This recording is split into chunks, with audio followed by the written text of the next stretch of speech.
እያሰባችሁ ላላችሁ ሰዎች መጀመሪያ ጨርሱ፣ ያላችሁን ነገር ጨርሱ። ማለት ዝግጁ ሁኑ። ከቤተሰብ ጋር መጨረስ ያለባችሁ ነገር ካለ ጨርሱ። ከራሳችሁ ጋር መጨረስ ያለባችሁ ነገር፣ ከጓደኞቻችሁ ጋር መጨረስ ያለባችሁ ነገር ካለ መጀመሪያ ጨርሱ። ሳንጨርስ እየገባን የሰውን ህይወት፣ የራሳችንንም ህይወት፣ ከዛ የሰውንም ህይወት፣ የማህበረሰቡን ሁኔታ አንበጥብጥ። ትዳር ባዛር አይደለም። አመለጠን እንዳያመልጠኝ ብለን የምንገባበት ነገር ስላልሆነ ጨርሱ ከራሳችሁ።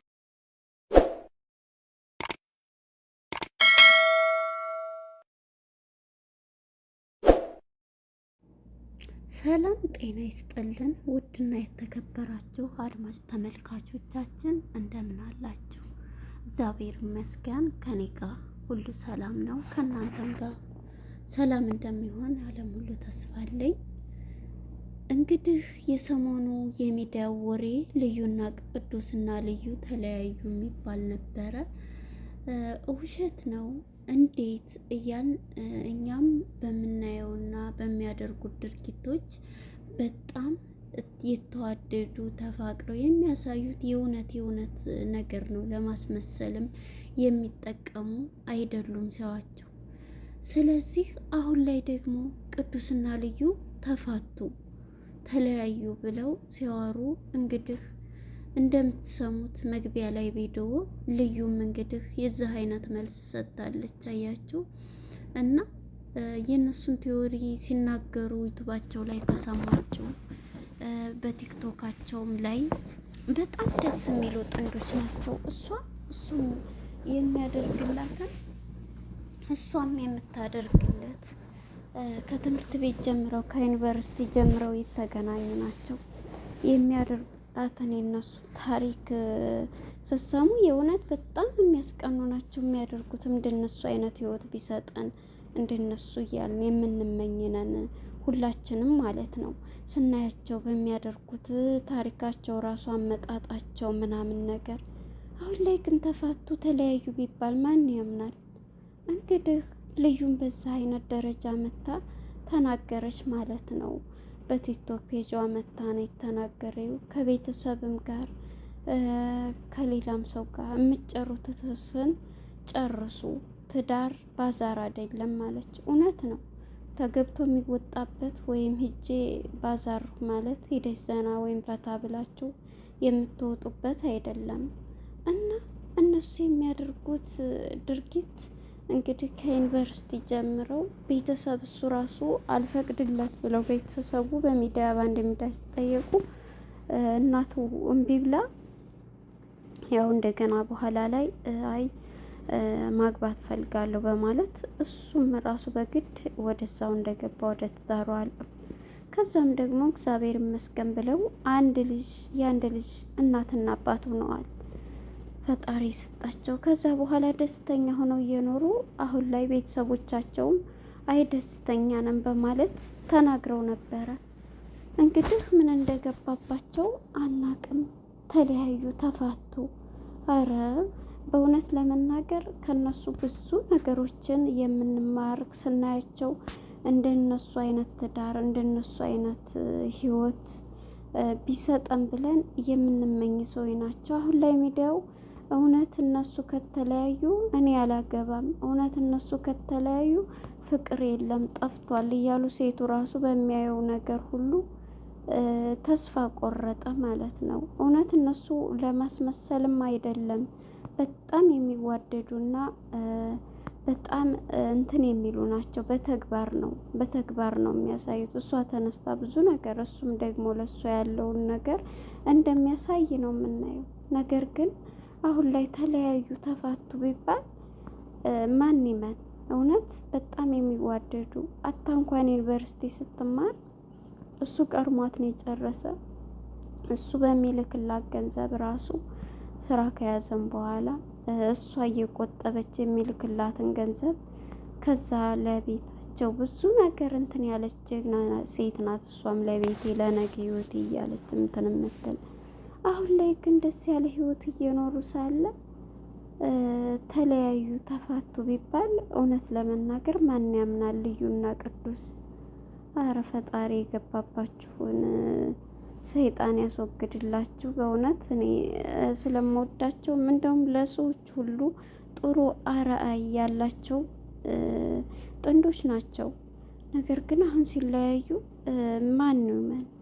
እንደውም ግማሹ ሳትናገር በፊት ብዙ ነገሮችን ነው የተናገረችው። እኔ ድምፁን ብዙም ማስገባት አልፈለኩም እና ለመታየት ቢዋቸው እንዳድግ ነው ቢዋቸው እንድሌል ነው እያላችሁ ነበር። ግን አይደለም፣ እነሱ የእውነት ተለያይተዋል፣ የእውነት ተለያይተናል አሉ።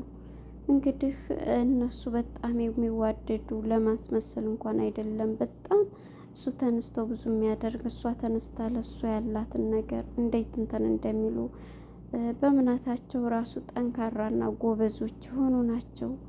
ግን ለምንድን ነው በትዳር ዓለም ላይ እነዚህ የሚዋደዱ ሰዎች የማይቆዩት? ሁለተኛ ለምንድን ነው የሚፋቱት? ላለው ጥያቄ ነው በእውነት በጣም አሁን ከነሱ ብዙ ተመልካች ብዙ ነገር ከነዚህ ከቅዱስና ከዩናት ብዙ ነገር እንትን እንላለን እንማራለን። ነገር ግን አሁን ቅዱስ ተለያዩ ሲባል የሚዲያ እንትኖች እንዴት እንመን? እውነት እነሱ ተለይተው ነው? ሁሉም ብታዩ በጣም ነው ያዘነው። እረ ፈጣሪ የገባባቸውን ሰይጣን አስወግዶ እያስታርቃቸው።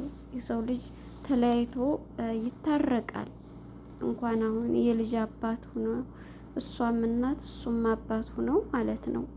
እና እንዴት ተለያዩ? የምር በምን ተጣሉ ቢባል እንኳን እንትን የማይባል ነገር። እንግዲህ ራሳቸው ተነጋግረው ነው እንፋታ ብለው የተለያዩት። ፈጣሪ ሆይ እውነት በጣም ነው የገረመኝ። ልዩና ቅዱስ ማለት ነው በጣም ጥሩ ተወዳጆች ከነሱ በቃ ብዙ ተመልካቻቸው ሁሉ በእነሱ የሚቀና ነው። እኔ አንዳንዴ ሚዲያ ላይ እንደ መምጣት ጥሩ አይደለም እንደላለሁኝ። በእውነት እንደዚህ ጥሩ ነገር ሆኖ እንደዚህ እንትን ማለት የሰው አይን ነው እንደላለሁኝ። እና በጣም የሚዋደዱ ጥንዶች ነበሩ ቅዱስና ልዩ ማለት ነው። አሁን ላይ ተለያዩ ሲባል በእውነት በጣም ነው የደነገጥኩት እኔ ራሱ ማለት ነው። እኔ ስለምከታተላቸው ስለማያቸው ነው ይሄንን ልል የቻልኩትና ስለ እነሱ ታሪካቸውን ሲያወሩ ምን ሲሉ። አሁን ላይ ግን እንግዲህ እሷም መግቢያ ቪዲዮ ላይ እንደነገራቸው ትዳር ባዛር አይደለም፣ ትዳር የቃቃ ጨዋታ አይደለም፣ ወይም ትዳር ደርሰህ የምትመለስበት አይደለም። መጀመሪያ ወደ ትዳር ውስጥ ከመግባት በፊት ሁሉን ነገር ከቤተሰብም ጋር ሆነ ከሁሉም ጋር ከራስ ጋርም መጨረስ አለብን ወደ ህይወት ስንገባ ያለችው። እግዚአብሔር እኛ ያልነው ሆነ የኛ ያልነው ሆነ። ግን በማንም በምንም ብትሆኑ በቃ እግዚአብሔርን ማስቀደም አለባችሁ እያለች ስትናገር በተሰበረ ልቧ ስትናገር ነበር። እውነት ለመናገር ምን እንዳደረጋት እንግዲህ ፈጣሪ ይወቅ። እውነት እየሳቀ ሌላ ነገር አድርጎባት ከሆነ ግማሾች ቺት አድርጎባና ይላሉ። እንግዲህ ፈጣሪ ይወቅ። እኛ ያላየነው ማውራት ከባድ ነው እንደ እውነት ለመናገር። ፈጣሪም በእነሱ የማይቀና በእነሱ በቃ ደስ የማይለው የለም ነበረ። አሁን ላይ ግን ተለያዩ ሲባል በጣም ነው የሚያሳዝነው። እውነት በጣም ነው እኔ በራሴ ያዘንኩት ማለት ነው። ፈጣሪ እንትን ይበላቸው፣ የገባባቸውን ጋኔን ያስወጣው። በእውነት እንደዚህ በትዳራቸው ደስ የሚል ህይወት ባላቸው ሰዎች ላይ እንደዛ አይነት ነገር ከነሱ ብዙ እንማራለን፣ ብዙዎቹን ቀናለን። በቃ እንደነሱ አይነት ህይወት ቢኖረን፣ እንደነሱ አይነት ትዳር፣ እንደነሱ አይነት ጓደኝነት፣ መከባበራቸው ራሱ እሷን ሲያከብር እሷ እሱን ስታከብር የመከባበር እንትናቸው ራሱ በጣም ነበር የሚለየው። አሁን ላይ ግን የቅዱስና የልዩ መለያየት ሁላችንም የሚዲያ ሰዎች ገርሞናልም። በቃ ፍቅር የለም፣ ፍቅር በቃ በዛ አይነት ነው፣ ትዳር የለም እያል ሁሉም ሰው ሀሳቡን እየገለጸ ነው ያለው። እውነት በጣም ነው የሚያሳዝን የእነሱ እውነት ሆኖ መለያየታቸው። እኔ እንደውም ውሸት ነበረ የመሰለኝ። ምክንያቱም እሷ ከተናገረች በኋላ ነው እኔ እንደው እንትን የመሰለኝ እውነቱን ያወቅኩት እንጂ በፊት እንደዚህ ቢሉም እነሱ እስካልተናገሩ ድረስ ዝም ብለውም ሊያወሩ ይችላሉ ነበር። ይሄው መታ እንግዲህ መግቢያ ላይ መጀመሪያ ጨርሱ። ትዳር ባዛር ወይም ዝም ብሎ የሚመጣ የሚካሄድበት አይደለም።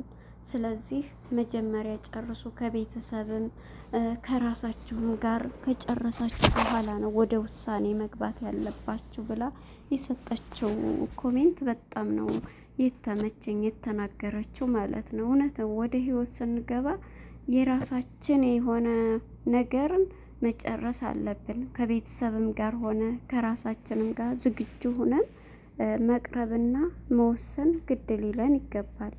እና ስለዚህ አሁን ላይ እንግዲህ ልዩና ቅዱስ ተለያዩ።